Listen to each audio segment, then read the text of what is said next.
challenge of Nick Nash this week? It's a big challenge. He's obviously a good receiver, makes a lot of plays, and we're ready for the task. How is he maybe different than whether it be Ricky White or Royals or some of the other guys? Obviously, with him playing in the slot more, I mean, how does that change things? I mean, it doesn't change things too much. You know, us DBs train on outside, inside, so it won't make too much of a difference. It just comes down to our technique and, confidence in our preparation. Marion was saying yesterday, because he kind of was shadowing Ricky White a couple weeks ago. He said, no, it's going to be more on the safety. It's just because he is in the slot. Are you guys kind of what kind of different challenges for you personally does that face? I mean, we prepare every week for receivers like this. We've got some of the best receivers on our own team, so it doesn't change how we prepare. It's our technique that we trust in the coaches that they give us, and going out there and just competing. How much, when you watch on film, whatever, I mean, we're looking at a game where he had 17 catches, another game where he had 16 catches. How much of a focal point is getting him the ball in their offense? Oh, yeah, I mean, he's tremendous for their team, and we know that. So limiting his play, obviously that's an ultimate goal. And we're just going to do everything we can to stop him. What makes him special? What makes him stand out? Does he have any unique superpowers? Or he's just a big athletic dude who's got good ball skills, and quarterback knows how to give it to him. So the more we can stop that, the better it is. We don't know what the status of Tubner is. Hope he's back, but if he's not, how does your role change if Tubner's not out there at all? I mean, it's the same. It's no different. We train with depth all the time, and that's not going to change up how we want to prepare. They have two quarterbacks that they've played this year. I think they're going more with the Wyatt Eget now. But what do you see from both of those quarterbacks? They both can contribute in different ways. They've got good skill, different things that we look at in each quarterback. But either one's on the field, we're going to compete. Have you been practicing with the dot this week, or? Well, I practice with the dot every week, so okay. Yeah, it's no different. I don't know what the plan is if Tubes doesn't play, but is that something, if you had the opportunity, do you like being that guy? Or? Oh yeah, I like being that guy. Like I said, we use it in practice, so when it's in the game, it doesn't feel any different. I've had to use it a few times this year already. So. How much more does that responsibility put on your plate, though? I mean, Tubes is up there setting the fronts and doing all this stuff, so how much more does that potentially put on your plate as you prep for a game?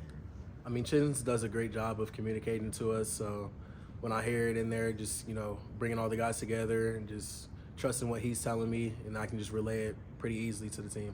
How do you feel? I know we kind of ask you this every time, Zion, but we're getting further and further into your first full season as a starter, and you're not really slowing down, so how do you feel like it's going for you? Obviously, things that can be better. I'm very hard on myself, which is, I think is a good thing. So as long as I keep growing, I know I'm going to be where I want to be at the end of it, and, just trusting my process and trusting my coaches throughout, the entire season is my ultimate goal. How much more do you feel the grind when you go through stuff like this and the rest and the recovery and as a first-time starter?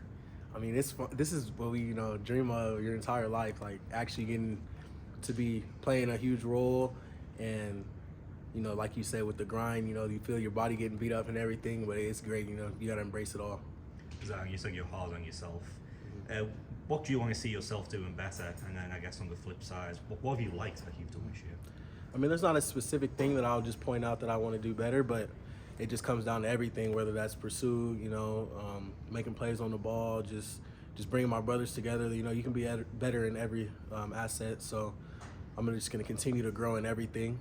And, I've liked, my mentality so far, and I know that it's getting better every week, and, that's what I pray for. So I'm going to be able to keep doing that, get better every week. Kind of a different atmosphere for you guys this week. They have no fans on that one side of the stadium. Just how weird is that going to be? And, Matt was just talking about, bringing your own juice. What do you guys have to do to kind of do that? I mean, we're going to bring our own energy to each other just because how much we love each other. The environment, it doesn't matter to us. It just matters, on our sideline, communicating with each other. After we make a big play with each other, just celebrate with each other. That's what it really comes down to, and that energy is just going to drive for the entire game. Do you think it makes it a little easier maybe to communicate? I mean, it's definitely quieter than the blue, obviously, for us. So communication definitely is easier when you're at an away game. But, we do nonverbal communication too. So if it is loud and rowdy in there, we're ready for that as well. It's after the game on Saturday, talking to everybody post game, nobody seemed really happy, and then they almost had to remind themselves that you guys won. Right. What's kind of like the response been over the last few days? You know, obviously, like I said, we're hard on ourselves just because we know how good we can be, and we want to achieve that every week. You know, football is a hard game.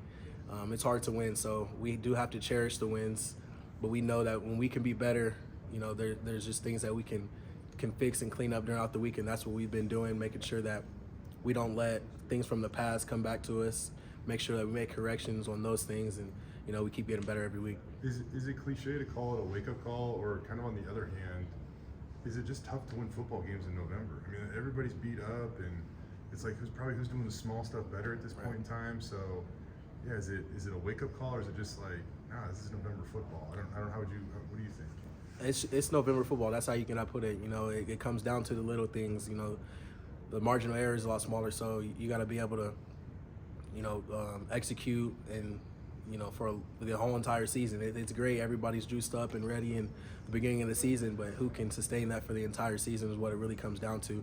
And our coaches do a great job of keeping us level-headed, you know what I'm saying? Especially Coach D, keeping us going. Like, everybody in the nation feels the way we feel. Like, trust me, like, it's not a big deal. So, as like you said, with the small things, whoever can handle it better is who's gonna win.